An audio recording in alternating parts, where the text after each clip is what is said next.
Hello बच्चों, कैसे हो? आपका स्वागत है त्रिपाण स्टडी सेंटर में। आज जो हम करने जा रहे हैं काफ़ी महत्वपूर्ण टॉपिक है, नारीवाद क्या है और नारीवाद की विशेषता तथा आलोचना।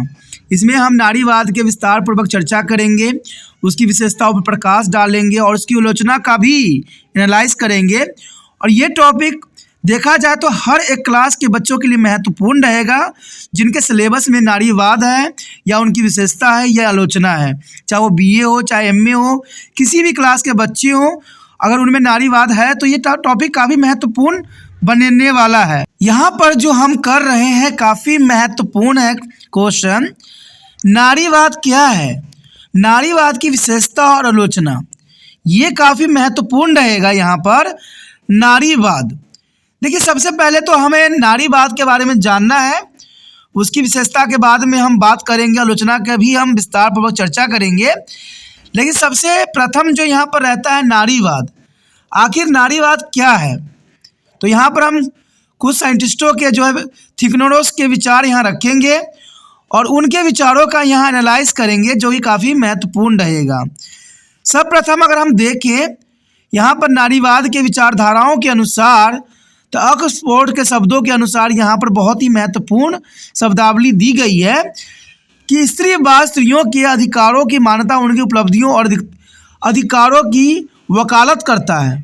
यानी देखा जाए तो नारीवाद का यहाँ पर साफ यहाँ मतलब निकलता है, जो कि ऑक्सफोर्ड ने यहाँ पर अपनी विचारधारा प्रस्तुत किया था कि स्त्रीवाद स्त्रियों के अधिकारों की मान्यता और उनकी उपलब्धियों और अधिकारों की वकालत करता है। दूसरे अगर हम थिंकनर्स की बात करें यहाँ पर, तो समाजशास्त्री मैरी एनोस ने लिखा है और उन्होंने बहुत ही महत्वपूर्ण बात लिखी है कि स्त्रीवाद स्त्रियों की वर्तमान तथा भूतकाल की स्थिति का आलोचनात्मक मूल्यांकन है और यह स्त्रियों से संबंधित उन मूल्य के लिए चुनौती है जो स्त्रियों को दूसरे द्वारा पेश की जाती है। तो ये काफ़ी महत्वपूर्ण है कि स्त्रीवाद स्त्रियों की वर्तमान और भूतकाल की स्थिति का आलोचनात्मक मूल्यांकन है और यह स्त्रियों से संबंधित उन मूल्यों के लिए चुनौती है जो स्त्रियों को दूसरे के द्वारा पेश की जाती है। यानी स्त्रियों के लिए दूसरे व्यक्ति जो है पुरुष, वो बहुत तरह की चुनौतियां पेश करते हैं और उसी को यहाँ पर स्त्रीवाद का नाम दे रहे हैं मैरी एनोस। और ये बताए हैं कि स्त्रीवाद स्त्रियों की वर्तमान और भूतकाल की जो है स्थितियों को हम यहाँ पर तुलना करते हैं, उसकी मूल्यांकन करते हैं, उसके बारे में विचारधारा प्रस्तुत करते हैं। अगर हम अगले थिंकनर्स की बात करें तो ये काफ़ी महत्व रखेगा कि चार्लोट वंश के अनुसार, चार्लोट वंश ने अपनी शब्दों में यहाँ पर परिभाषित किया था और यह कहा था कि स्त्रीवाद से विक्रय उन विभिन्न सिद्धांतों और आंदोलनों से है जो पुरुष की तरफदारी का विरोध तथा पुरुषों से जो है पुरुष के प्रति स्त्री की अधीनता की आलोचना करती हैं, तथा जो लिंग पर आधारित अन्याय को समाप्त करने के लिए वचनबद्ध है। अब यहाँ पर आपको मैं साधारण शब्दों में समझाने की कोशिश कर सकता हूँ कि देखिए चार्लोट ने वंश ने इसकी साफ शब्दों में बात कही थी कि पूरा पुरुष को जो है तरफदारी का विरोध करना। देखा जाए तो हर क्षेत्र में पुरुषों की तरफदारी होती है। कारण क्या होता है कि स्त्रियों को जो है वो मौका नहीं दी जाती है जो पुरुषों के दी जाती है। यानी यहाँ पर चार्लोट वंश ने साफ शब्दों में कहा है कि पुरुषों की तरफदारी का विरोध करना, पुरुषों से पुरुष भी प्रति स्त्री की अधीनता की आलोचना करती हैं।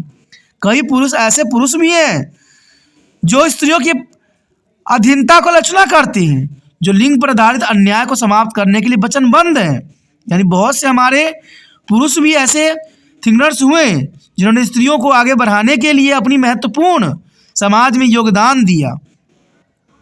और देखा जाए तो यहाँ पर स्त्रीवाद का साफ शब्दों में यही है कि औरतों की तरफदारी नहीं की जाती है, पुरुषों को तरफदारी की जाती है। देखा जाए तो जॉन चार्वेट का भी कहना साफ था, उन्होंने भी स्त्रीवाद के ऊपर अपनी विचारधारा पेश किया। जॉन चार्वेट का कहना था कि स्त्रीवाद का मूल्य सिद्धांत यह है कि मौलिक योग्यताओं के पक्ष से पुरुषों तथा स्त्रियों में कोई अंतर नहीं है। इस पक्ष में कोई भी पुरुष प्राणी अथवा स्त्री प्राणी नहीं है, बल्कि वे मानवीय प्राणी हैं। मनुष्य का स्वभाव तथा महत्व लिंग के पक्ष में स्वतंत्र है। देखिए, इन्होंने बहुत ही महत्वपूर्ण बात को उजागर करने की कोशिश किया है। जॉन चार्वेट ने साफ शब्दों में कहा है कि स्त्रीवाद का मूल्य सिद्धांत मौलिक योग्यता के पक्ष में पुरुष और स्त्रियों में कोई अंतर नहीं है। कहते हैं पुरुष हो या स्त्री समाज का दो अंग है और इसको हम अलग नहीं कर सकते। कहते हैं कि हम किसी एक का पक्ष नहीं ले सकते। स्त्री हो या पुरुष हो, दोनों को समाज में प्राथमिक स्थान देना चाहिए। दोनों का अपना एक महत्वपूर्ण स्थान है और ये बात जॉन चार्वेट ने साफ शब्दों में कही है। कहते हैं कि बल्कि हम सब जो है मानवीय प्राणी हैं। हम सब, चाहे स्त्री हो चाहे पुरुष हो, सब के सब एक मानवीय प्राणी हैं और मनुष्य का स्वभाव तथा महत्व लिंग के पक्ष में स्वतंत्र है कि कोई भी लिंग भेदभाव नहीं करेगा और समाज में सभी को जो है वैसा ही स्थान दिया जाएगा जैसे एक दूसरे को दिया जाता है। और इनकी विचारधारा काफ़ी महत्वपूर्ण थी। तो यहाँ पर हम स्त्रीवाद को जो है हर एक थिंकनर्स, हर एक जो है व्यक्तियों के अंतर्गत इसको समझने की कोशिश किया और सबने इसी बात को जोड़ दिया कि पुरुष हो चाहे स्त्री हो, समाज में सबको मौका मिलना चाहिए और सभी को सामान्य अधिकार भी होना चाहिए। कहते हम जो है मानवीय प्राणी हैं, न कि हम स्त्री और पुरुष हैं। कहते हैं समाज के समक्ष पुरुष हो चाहे स्त्री हो, दोनों सामान्य हैं और दोनों को सामान्य अधिकार भी देना चाहिए और इसी अधिकार के साथ जो है स्त्रियों को आगे बढ़ाने का मौका भी देना स्वाभाविक बन जाता है। तो यहाँ पर देखा जाए तो स्त्रीवाद के ऊपर सभी जो है थिंकनर्स ने बहुत ही महत्वपूर्ण बात उजागर किया है। अब चलिए देखते हैं इसके आगे की बात, इसकी विशेषताओं की तरफ जो है हम प्रकाश डालने की कोशिश करते हैं। चलिए इसकी हम विशेषताओं पर प्रकाश डालें। देखा जाए तो नारीवाद की मुख्य विशेषता यानी मेन फीचर ऑफ फेमिनिज्म का भी महत्व रखेगा। देखिए, सब प्रथम अगर हम बात करें तो स्त्री अलैंगिक प्राणी नहीं है। स्त्री जो है एक मानवीय प्राणी है। तो आप समझ सकते हो कि स्त्री को हम अलैंगिक प्राणी नहीं कह सकते, हम इसको मानव प्राणी कहेंगे। क्यों? कि नारीवाद का बुनियादी विचार यही है कि स्त्रियां लैंगिक प्राणी नहीं हैं। इन विचारधाराओं का समर्थन करने का कहना है, जो समर्थकों का कहना है कि किसी को केवल माता, पत्नी या बहन के रूप में नहीं देखा जाना चाहिए, बल्कि उसे एक इंसान के रूप में भी देखा जाना चाहिए। और उनका कहना है कि स्त्री भी पुरुषों के समान योग्यता तथा बुद्धि रखती है और वह सभी कार्य करने के योग्य है जो पुरुष द्वारा किए जाते हैं। उनका कहना है कि जीवन के विभिन्न पक्षों में स्त्रियों की पुरुषों के अध्ययन स्थिति का कारण यह है कि उन्हें पुरुषों के समान अपने विकास के अवसर नहीं दिए जाते। तो यहाँ पर काफ़ी महत्वपूर्ण विशेषता है कि स्त्री अलैंगिक प्राणी नहीं है, उनको हम लैंगिक के तौर पे अलग नहीं कर सकती। वो एक मानव प्राणी है। हम स्त्रियों को सिर्फ ये नहीं कह सकते कि वो केवल सिर्फ किसी की माता हो सकती है, पत्नी हो सकती है, बहन हो सकती है। हम देखें तो वो एक इंसान भी है और उसको समाज में अपने योग्यता को साबित करना भी सुनिश्चित होना चाहिए। इसलिए समाज को उनको हर एक अवसर देना चाहिए और उनको जीवन को और भी महत्वपूर्ण बनाने के लिए सभी को जो है मेहनत करने की आवश्यकता है। मैं तो एक बात भी कहता हूँ कि सरकार की जितनी भी आज जो स्त्रियों के प्रति जो कहते हैं कि स्त्रियों को आरक्षण देना चाहिए, ऐसा नहीं होना चाहिए। स्त्रियों को आरक्षण न दें, स्त्रियों को मौका दें। अगर स्त्रियों को मौका मिलती है तो उनको आरक्षण की ज़रूरत नहीं पड़ती है और उनको जो है किसी की सहारे की ज़रूरत नहीं पड़ती है। औरतें स्वयं भी सक्षम है हर कार्य करने के लिए, लेकिन स्त्रियों को मौका नहीं दी जाती है। सिर्फ उनको जो है एक कोटा में डाल दिया जाता है। आप देखोगे कि स्त्रियों के लिए सरकार की क्या रवैया है। हर क्षेत्र में स्त्रियों को इतना कमज़ोर सरकार ने बना दिया है कि हर क्षेत्र में लड़कियों के लिए जो है आरक्षण स्थापित कर दिया है। अरे भाई, आरक्षण स्थापित ना करो, स्त्रियों को मौका दो और देखो कि वो अलैंगिक प्राणी के रूप में नहीं जाने जाएंगे, एक मानवीय प्राणी के रूप में जाने जाएंगे। तो ये काफ़ी महत्वपूर्ण बात है यहाँ पर। अगला पॉइंट की तरफ विशेषताओं की ध्यान दे तो कहते हैं सामान्य अधिकार तथा सामान्य अवसर।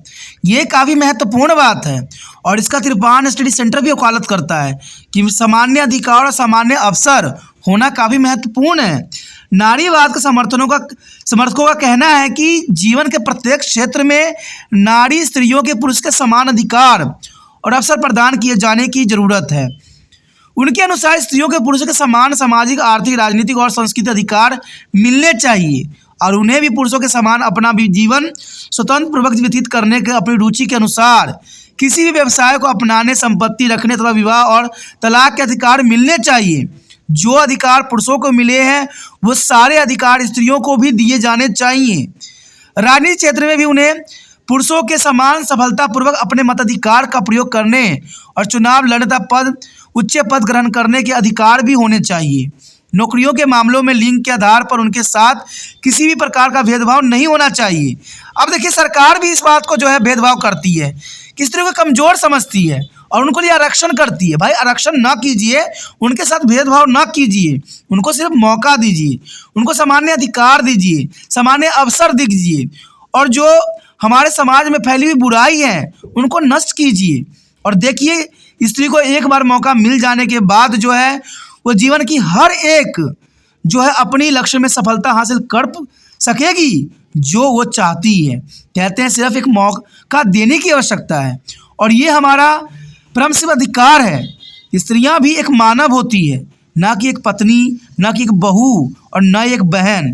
कहते हैं वो भी एक मानव है और उनको भी आगे अपना जीवन जो सुचारू रूप से आगे बढ़ाने की जो है अधिकार देने की आवश्यकता है।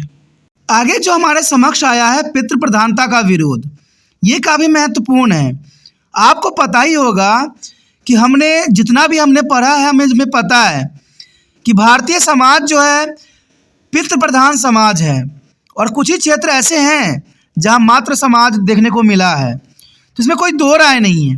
कहते हैं पितृ प्रधान होने के कारण जो है स्त्रीवाद का सदैव ही यहाँ विरोध हुआ है और इसमें कोई दो राय नहीं है। नारीवाद जो है पितृ प्रधान को ही स्त्रियों के शोषण का दमन तो उनके साथ किए जाने वाले दुर्व्यवहार का मुख्य कारण मानता है। और बात सत्य भी है कि नारीवाद का सबसे बड़ा विरोधी और शोषण करने का कारण जो है पितृ प्रधान समाज का होना है। कहते हैं कि आज क्या हमारा समाज ऐसा नहीं बन सकता जिसमें पितृ भी हो और मातृ समाज भी हो, दोनों का मिला जुला होना। कहते हैं दोनों को समानता देने का सुचारू अधिकार है और इससे जो है समाज भी सही रूप से आगे बढ़ेगा, क्योंकि स्त्री और पुरुष का सम्मान अगर कहते हैं समाज में सामान्य रहेगा तो इससे जो है किसी से भेदभाव करना सुनिश्चित नहीं होगा। और कहते हैं बहुत तरह के जो स्त्रियों के प्रति अपराध होता है उस अपराधों से जो है बचा जा सकता है और ये काफ़ी महत्वपूर्ण है। देखा जाए तो पितृ प्रधान समाज में पुरुष स्त्रियों पर अपने प्रधानता स्थापित करना चाहता है तथा उसे निर्देश देता है और उसे समाज में पुरुषों की स्थिति उच्च, स्त्रियों की निम्न याद रखती है। और ये काफ़ी महत्वपूर्ण है। दोस्तों, यहाँ पर जो चित्र लिखा हुआ है गलत वर्ड है, वहाँ है पितृ, क्योंकि पितृ प्रधान समाज में जो है पुरुष स्त्री पर अपने प्रधानता स्थापित करना चाहता है। जनरल सी बात है कि पुरुष जो है स्त्री पर हमेशा अपनी प्रधानता स्थापित करना चाहते हैं और पुरुष जो है हमेशा स्त्रियों को कमज़ोर, लाचार समझते हैं और सोचते हैं कि उनके न रहते हुए वो विवश हो जाती हैं। लेकिन ऐसा नहीं है। हमेशा देखा गया है कि पुरुष जो है स्त्रियों को निर्देश देते हैं, समाज में पुरुषों की स्थिति उच्च रहते हैं और स्त्रियों के निम्न रखा जाता है, जो कि सही नहीं है। नारीवाद ऐसी सामाजिक व्यवस्था का विरोध करता है क्योंकि ऐसी व्यवस्था हमारे समाज में नहीं होना चाहिए, क्योंकि हम आधुनिक हैं। हम आधुनिक के उस परम सीमा पे पहुंच गए हैं जहां पर इस तरह के जो है विरोधाभास हमारे समाज में नहीं होना चाहिए।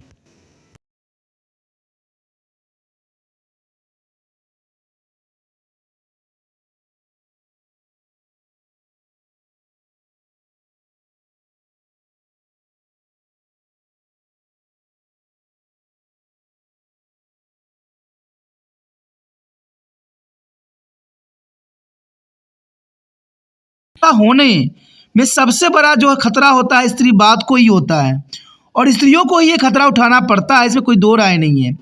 परिवार में स्त्री की भूमिका जो खूब घर की चार दीवारों के अंदर तक ही सीमित कर दिया गया है। उसे अपनी क्षमताओं का पूरा विकास करने का अवसर नहीं मिल पा रहा है। परिवारों में बच्चा का समाजीकरण इस प्रकार किया जाता है कि पुरुष का स्त्री पर जो है भूत बने रहे और पुलिस टॉप परिवार में लड़कियों के मुकाबले लड़कियों को हर प्रकार की प्राथमिकता दी जाती है, जिसकी अक्सर लड़कियों पर पड़ता है और अंतर नारीवाद की संस्था का विरोध भी करते हैं। यानी देखा जाए तो हमारे समाज में पुरुषों का स्त्री पर जो भूत बना रहे जो है पुलिस टॉप परिवार में लड़कियों के मुकाबले लड़कों को हर प्रकार की प्राथमिकता दी जाती है। यहाँ पर जनरल सी बात है, यहाँ वर्ड आपको समझ में नहीं आएगा, लेकिन यहाँ पर इस शब्दों को मत देखिए। यहाँ पर इतना ही बात बताया गया है कि पुरुष जो है प्रधान समाज में स्त्रियों का जो है कोई भी स्थान नहीं दिया जाता है और लड़कियों के मुकाबले लड़कों को हर प्रकार की प्राथमिकता दी जाती है। यानी लड़कों को हर तरह की सुविधाएं दी जाती है। आपके समक्ष भी कहीं देखने को मिल ही जा सकता है कि लड़कियां स्कूल से आती है, फटाक से जो है घर के काम कपड़े बर्तन धोने में लग जाती है और लड़के जो है मोबाइल लेके अलग बैठ जाते हैं या अपने दोस्त से जो है खेलने कूदने चले जाते हैं। तो ये तो साफ दिख रहा है परिवार संस्था का विरोध करती है। जर्नल सी बात है, नारीवाद जो है परिवार की संस्था का विरोध करती है कि नारियों को पीछे करने में कहीं ना कहीं परिवार का ही जो है महत्वपूर्ण हाथ होता है। परिवार में ये बात देखने को मिलता है। आपने कहीं सुना भी होगा, धार्मिक तौर पे भी देखने को मिला होगा कि लड़कियों को हर काम के लिए वंचित कर दिया जाता है और लड़कों को हर काम के लिए एक ही वर्ड बोला जाता है, लड़के हैं हमेशा शुद्ध रहते हैं। तो ये हमारे समाज का सबसे बड़ा दुर्भाग्यपूर्ण विचारधारा है। अंततः हम कह सकते हैं कि नारीवाद परिवार संस्था का विरोध सदैव करती है और करती रहेगी, क्योंकि नारीवाद के जीवन के सबसे बड़ा रुकावट जो है परिवार संस्था के विरोध के रूप में है। उसके पश्चात आता है स्त्रियों की परंपरावादी भूमिका में परिवर्तन। ये काफ़ी महत्वपूर्ण है कि स्त्रियों की जो परंपरावादी भूमिका है उसमें परिवर्तन करने की आवश्यकता है। स्त्रीवाद देखा जाए तो स्त्रियों द्वारा परंपरावादी कार्य घर का काम काज करना, पति की सेवा करना, बच्चे पैदा करना, उनका पालन पोषण करना आदि के जाने के विरुद्ध है। उनका यह कहना है कि स्त्रियों की यह भूमिका देवी आदेश नहीं है, बल्कि पुरुष द्वारा बनाई गई हुई स्त्रियों पर जब तक स्वतंत्र नहीं हो सकती है तब तक उनकी भूमिका में परिवर्तन न लाई जाए। अब देखिए, अब ये किसी ने थोड़ी कहा है कि कहते पति का सेवा करना, उनके पूरे परिवार को पालन पोषण करना, तो ये कहाँ की बात आ जाती है? क्या पुरुष ये कार्य नहीं कर सकते हैं? संभवतः कर सकते हैं। कहते हैं देखा जाए तो ईश्वर ने बच्चे को जन्म देने का जो सौभाग्य है स्त्रियों को यहाँ पर प्रदान किया है, तो स्त्रियाँ कभी भी अपने जो है कर्तव्य से पीछे नहीं हटती है और ये काफ़ी महत्वपूर्ण है। लेकिन फिर भी देखा जाए तो समाज में क्या पति की सेवा करना स्त्रियों का ही कर्तव्य रहता है? क्या पति पत्नी की सेवा नहीं कर सकता? क्या सिर्फ पति ही जो है पालन पोषण कर सकता है, पत्नी पालन पोषण नहीं कर सकते अपने बच्चों को? हो सकता है। हमने कई जगहों पर देखा है जहां पति जो है बच्चों को छोड़ के चले जाते हैं, वहां स्त्रियां ही सारी भूमिका निभाने लग जाती है। तो देखा जाए तो परंपरावादी जो हमारी भूमिकाएं हैं उसमें आज परिवर्तन करने की आवश्यकता है। स्त्रियों को हर क्षेत्र में आगे लाने की आवश्यकता है, उनको हर क्षेत्र में जो है उनको मौका देने की आवश्यकता है। कहते हैं जो जिसका कार्य है करें, लेकिन किसी की जो है अपनी योग्यताओं को दिखाने के लिए जो है किसी तरह का प्रतिबंध न लगाएं, क्योंकि प्रतिबंध होने के कारण जो है महिलाएं आगे नहीं आ पाती है और उनको तो सबसे बड़ी समाज का प्रतिबंधित होते हैं। समाज जो होती है उनको प्रतिबंधित कर देते हैं और ये सबसे बड़ा समाज का ही दुर्भाग्यपूर्ण कार्य है। कोई भी स्त्री अगर बाहर काम करने जाती है तो समाज ये कहता है और गलत बातें कर कर के उनको तो प्रताड़ना देती है, जो सही नहीं है। स्त्रियों को जो है मौका मिलना चाहिए, उनको समाज भी प्रोत्साहित करे। अगर हमारा समाज में सोच विचार बदलती है तो स्त्रियों का स्थान ऊंचे हो जाती है, क्योंकि मेन जो है समाज है। समाज की जो है गलत नीतियों और कुदृष्टि के कारण स्त्रियां जो है अपने आप को आगे नहीं बढ़ा पाती है। अगर अगले पॉइंट की तरफ हम नज़र डालें तो कहते हैं एक पति एक पत्नी के विवाह का विरोध। एक पति एक पत्नी विवाह का विरोध, कहते हैं स्त्रीवाद एक पति एक पत्नी के विवाह के प्रथा के विरुद्ध है। उनका कहना है कि इस प्रथा के अंतर्गत स्त्री अपने पति की दासी बनकर रहती है। अब देखिए, ये तो बात गलत है कि पुरुष से जितना मर्जी मैरिज कर सकते हैं और स्त्रियों को जो है शादी करने का यहाँ पर कोई अधिकार नहीं होता। ये गलत है। कहते हैं इस प्रथा के अंतर्गत स्त्रियाँ अपने पति की दासी बनकर रह जाती है तथा उनकी सारी आय अपने पति की सेवा, बच्चों का पालन पोषण, घर के अन्य कामों करने में ही बीत जाती है। ये काफ़ी महत्वपूर्ण बात है। कहते हैं इस दास्तां की स्थिति से मुक्त करने के लिए विवाह की इस प्रथा का अंत होना चाहिए। तो ये काफ़ी महत्व रखता है।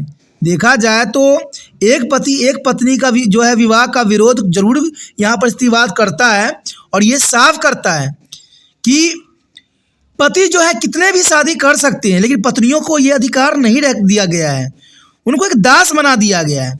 और दास होने के जो ये विचारधारा है उनके कारण जो है स्त्रियों का शोषण होता है। और ये स्त्रीवादी विचारधारा जो है इन चीज़ों का खंडन करती है, विरोध करती है, और ये काफ़ी महत्वपूर्ण है।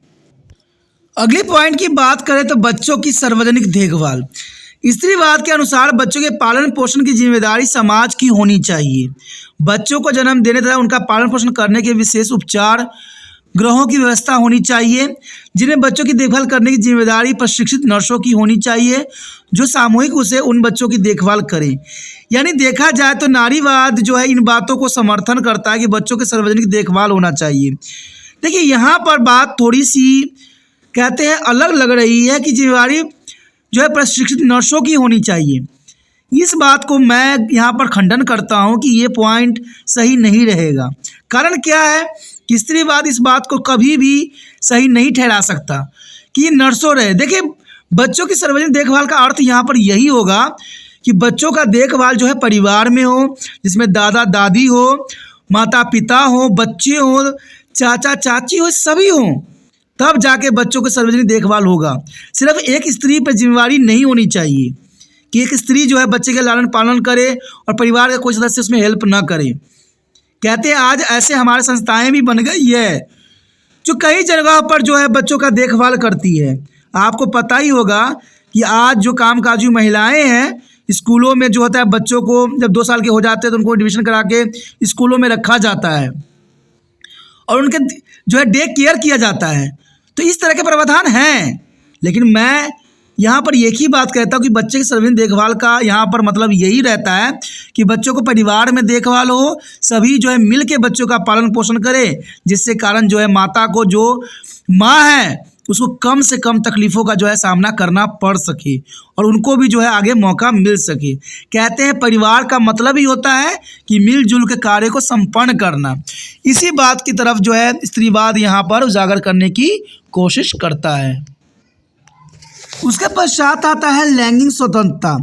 कहते हैं उग्र स्त्रीवादी जो है स्त्रियों की पूर्ण लैंगिक स्वतंत्रता प्रदान किए जाने का समर्थन भी करते हैं।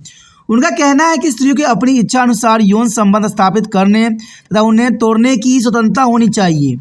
तो ये बात तो सत्य है। कहते हैं पुरुष और स्त्री का जो होता है प्रेम कहते हैं उन दोनों की इच्छाओं पर निर्भर करता है। कहते हैं स्त्री भी उन्हीं व्यक्तियों से यौन संबंध बनाना चाहती है जिनसे वो चाहते हैं। कहते हैं जबरन जो होता है उसे हम आज बलात्कार का नाम देते हैं। कहते हैं ये बात काफ़ी महत्वपूर्ण है कि उनको कहना है कि स्त्रियों की अपनी इच्छा अनुसार यौन संबंध स्थापित करने तथा उन्हें तोड़ने की स्वतंत्रता होनी चाहिए। उनके अनुसार काम वासना की पूर्ति एक निजी मामला है। इसमें समाज को तब तक किसी प्रकार का हस्तक्षेप नहीं करना चाहिए जब तक इससे दूसरे को हानि न पहुंचती हो। स्त्रियों को अपनी इच्छा अनुसार किसी भी समय किसी भी पुरुष के साथ यौन संबंध तोड़ने की स्वतंत्रता होनी चाहिए। देखिए कहते हैं ये जो होता है उनकी निजी मामला है, स्त्रियों की अपनी निजी मामला है, ये उनकी अपनी सोच विचार होती है। कहते हैं आज लड़कियां कमज़ोर नहीं है किसी से, उनके साथ कौन बुरा कर रहा है, कौन अच्छा कर रहा है, कौन उनके लिए अच्छा है, कौन उसके लिए बुरा है, वो भली भांति समझते हैं। कहते हैं कोई व्यक्ति अपने लिए गड्ढा खोदता है तो स्वयं ही गिरता है। कहते हैं आज परिवार भी उसके साथ नहीं रहता है। अगर कोई स्त्रियां अपनी सोच विचार करके अपनी जीवन यापन करना चाहता है तो उसकी अपनी इच्छा है। कहते हैं यहाँ पर काम वासना की जो पूर्ति होती है एक निजी मामला है, इसमें किसी भी जो है समाज को हस्तक्षेप नहीं करना चाहिए। समाज को हस्तक्षेप तब करना चाहिए जब उस स्त्री के कारण दूसरे व्यक्तियों को नुकसान पहुँचता हो, दूसरे व्यक्तियों को गलत भावना जाती हो, तब जाके समाज को हस्तक्षेप करने की आवश्यकता है। क्योंकि समाज देखिए समाज का मतलब यही होता है कि समाज जो है गलत रूल रेगुलेशनों का विरोध करती है और कोई स्त्री इस तरह के गलत काम करती है तो समाज को रोकने का काम है। इस बात को जो है स्त्रीवाद भी मानता है और इस बात का समर्थन भी करता है। स्त्रियां अगर गलत कर रही तो उसको रोकने का प्रावधान होना चाहिए। लेकिन अगर कोई स्त्री अपनी इच्छा अनुसार किसी के साथ जीवन व्यतीत करना चाहते हैं तो उसमें जो है समाज को हस्तक्षेप नहीं करने देना चाहिए। ये स्त्रीवाद का यहाँ पर जो है विचारधारा है। उसके पश्चात आता है निजी संपत्ति का विरोध। ये भी काफ़ी महत्वपूर्ण है। स्त्रीवादी निजी संपत्ति को भी स्त्री की अधीनता का एक मुख्य कारण मानते हैं। एंजलस ने लिखा है कि पुरुष अपनी निजी संपत्ति को अपने शुद्ध वंशज तक पहुंचाने के लिए स्त्री को विवाह द्वारा अपना दास बनाकर उसे बच्चा पैदा करने की मशीन बनाकर रखता है। अथवा उनका विचार है कि स्त्री की स्वतंत्रता के लिए निजी संपत्ति की स्थापना समाप्त करना आवश्यक है। अब देखिए यहाँ पर जो है काफ़ी महत्वपूर्ण एंजलस ने दी थी बात कि पुरुष अपनी निजी संपत्ति को अपने शुद्ध वंशज तक पहुंचाने के लिए स्त्री को विवाह द्वारा अपना दास बनाकर उसे बच्चा पैदा करने का मशीन बनाकर रखते हैं। क्या वो कहते हैं सिर्फ पुरुषों को ही मिलना चाहिए? ये गलत है। कहते हैं आज हमारे समाज का भी यही विचारधारा रहती है कि लड़के जो है वंश को बढ़ाते हैं, फिर लड़कियां क्या बढ़ाती है? सोचिए, ये काफ़ी महत्वपूर्ण बात है। अगर लड़कियों का अगर आप अधिकार देते हो, अपने संपत्ति में अपने पास रखते हो, अपने जीवन में सम्मिलित करते हो, तो स्त्रियां भी तो क्या वंश से बढ़ा नहीं सकती? क्या स्त्री से पैदा हुआ बच्चा क्या आपको नाना नहीं कहेगा या नानी नहीं कहेगी? क्या आपको दादा दादी कहलाने में ही गौरव महसूस होता है, नाना नानी कहलाने में गौरव महसूस नहीं होता? वो भी तो आपका ही खून है, आपका ही डीएनए है। तो ये बात काफ़ी महत्वपूर्ण बात है कि पुरुष अपनी जो है निजी संपत्ति को अपने शुद्ध वंशज तक पहुंचाना चाहते हैं, यानी पुरुष को ही पुरुष तक पहुंचाना चाहते हैं।